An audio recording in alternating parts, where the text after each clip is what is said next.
What is up, guys? Sixth already here. We are doing a comparison. I got two quads now, a 2016 yfz450r and my race bike. It's a 2014 yfz450r. I'm just showing you guys the differences here. So these two bikes, they're completely identical. Only thing that really changes is like frame color, plastics. This is supposed to be the black and yellow, but the plastics got spray painted. I bought it like that. Just how you see it is how I bought it. It runs perfect. It's completely stock. It's a pretty fast bike for being stock. I haven't ridden mine in a while, but this one moves pretty good too for being stock. Little walk around. Haven't made a video in a while, but you guys can see how different a stock bike looks to a completely race ready bike. My bike is like almost fully everything aftermarket except some stuff. So this is my 2014 yfz450r. Has elbow bead locks with the white rings. Has some GBC tires I put on just for riding around. Has some Maxxis 4-ply rear tires. They're pretty gummy for the track. So turn the key.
Alright, so this one is my 2014 yfz450r.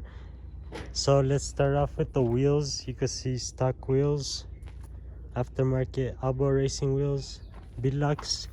These are my go-to tire wheels and tires. I like to run Maxxis tires, and then I like these GBCs. They're 6-plies. They're nice for just riding around the desert out here.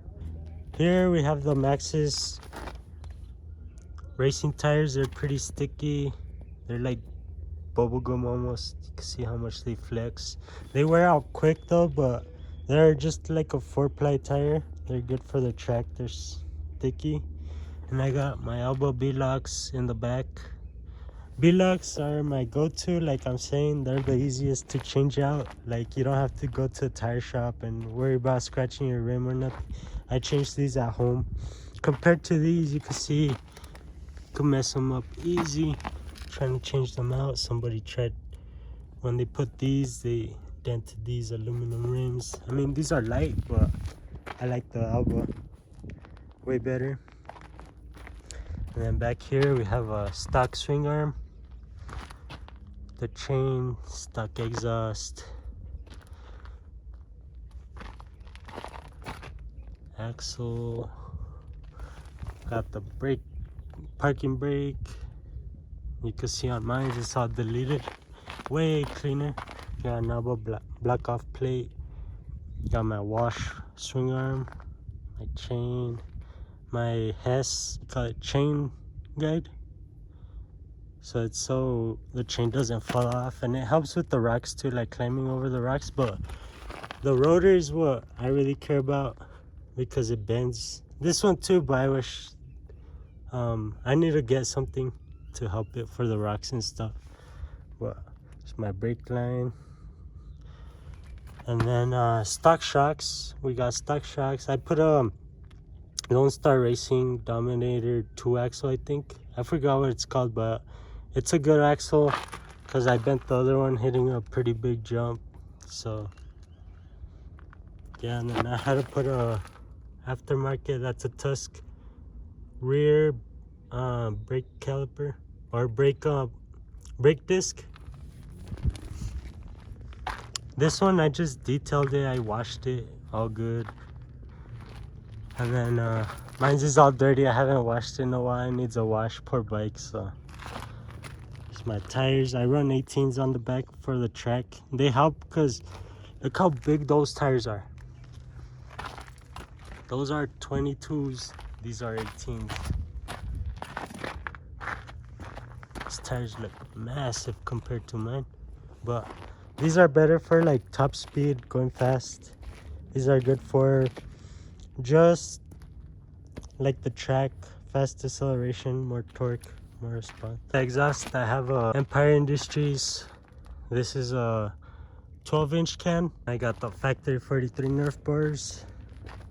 You can see these are the stock foot pegs. I love these factory 43.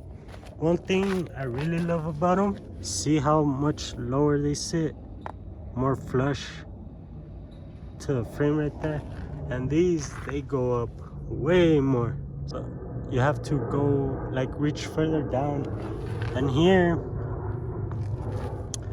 on the other side, let's see, it's way easier. My foot could easily tap the brake. And here you can see how much more my hand has to go down. But yeah, both bikes, these bikes, they're amazing. You can't go wrong with the Yamaha. And then I got the clear case because it sucks having to open this all the time, and then there's like a little bit of oil and dirt gets in there, and you don't want that. So I prefer that. Only time I really open the dipstick is when I have to change my oil. And I got this Glan Innovations case saver. I don't know what material it is. I think it's like polymer or something, and it comes with the one in the back. And this comes with the Hess chain saver. And then the wash, I like how it has like the dirt bikes, the guide, so it helps to not slap around a lot. So this bike is perfect. It's never giving me no issues. Only time I had issues was when I didn't have those. My chain would fall off, probably break the transmission or something. And then I did my 38 Motorsports there, my breather box. It's so clean, it goes down there. Yeah, you can't really see the 38 Motorsports breather box, but it goes here to over here to your breather box, and it returns it back to the top of the head and there. And this is the breather tube, so if any excess, I'll leak it out through there. That's what this tube is. I don't have to worry about my oil going in the breather box no more, because if you overfill it and you do wheelies and stuff, it comes out through there, that little exit, and then it fills up your filter with oil, and it's a mess. But now it's so much better. And then I went with the anti-gravity battery, so whenever I don't use my quad for like a month, the battery dies, but it has a restart. The anti-gravity series, that's the best battery in my opinion. It's so much nice. It's a lithium-ion battery, it's so light. Then so I got for the Foreworks seat. And this one has a Enjoy MFG, something like that. So yeah, I have a graphics kit from New Mexico Graphics. It's a local place here. They did a good job. I love these graphics. They're perfect. They gave me extra on the sides and stuff, so I had to do those custom. So that's what mine looks like. Factory 43 bumper, stock bumper, stock shocks. I'm still running stock shocks. I've never had no issues with them. They're perfect, never leaked, nothing. They handle so well once you get them tuned right. I had to get I forgot what brand it was. I got it off eBay. GPI radiator. It's like thicker radiator than the OEM, because my radiator had broke once. The only thing I did have to do, I had to make like a little bracket so it could finish bolting on. Alright, and then we already talked about Nerf bars. Control arms or A-arms. We already have stock A-arms. You just have to grease them once in a while. Mine's is dirty. And then I have a Hauser racing stem. I bet mine's my OEM one. This is probably the best setup. Hauser stem. It's a +1, so it stretches up one. I didn't have to get longer cables or nothing. It works fine. Nothing is stretched when I do full turns. It works perfect. I didn't have to get extra longer cables or nothing. A +1 with 14-degree flex bars with the ASV levers, breakable. I've already wrecked this quad on the road, but I just recently put our Mossy throttle.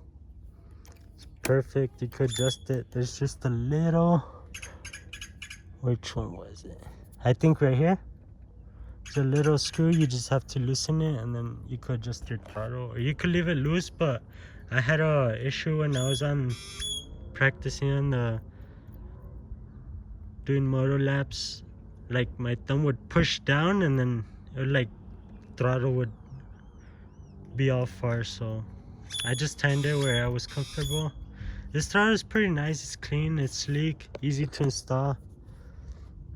And then I got my tether kill switch, Alba Racing gas tank cap, got the Vortex map, so stock, and then you could do like traction map or whatever. But yeah, put some ODI grips. I like the ODI grips because they lock on. No need to push them on or anything. Just tighten them with the Allen wrench. And yeah, that's the stock look on the handlebars. And on these, you can see how much lower they are. I feel more comfortable on that because I'm a little taller rider, so on these I kind of have to be like hunched down, but these are pretty comfortable too. I don't feel too bad, but I like my setup. And it has these gummies, so you could change these out depending how hard it feels on you, or you can make it softer with like a yellow and blue, or just all blue or yellow gummies. But and then it has the anti-vibe clamps, has those rubbers, so they flex pretty good. I like that it doesn't bend the steering stem when you crash, when you roll over.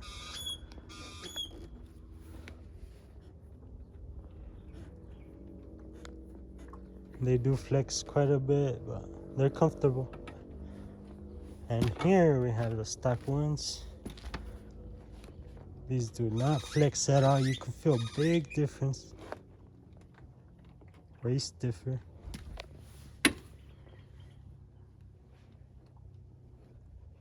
These are way more flexible. So I also did tie rods, all ball joints and tie rods.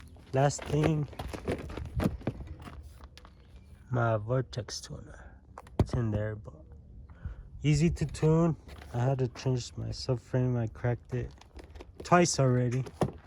Doing wheelies, it cracks the subframe. On this one, it's all stock ECM still. I just run a uni air filter. That's the dual foam. That's the best filter. I like to run foam. And yeah, I run that on all my bikes, even my little 150R, CRF 150R. But yeah, that's the setup on these bikes. I hope you guys enjoy the videos. My ass, bitch so pretty, look better than Cassie. Puffin' on Zooters and she calling me daddy. Walking on shit, turn it up and I gas. Came out the gutter, they never me the swaggin'. Security bag, got a bitch, I'm a baggin'. Turning it up, gotta make sure she good. Park a 2 mil in the middle of my hood. Taking the mud I made out of the sewer.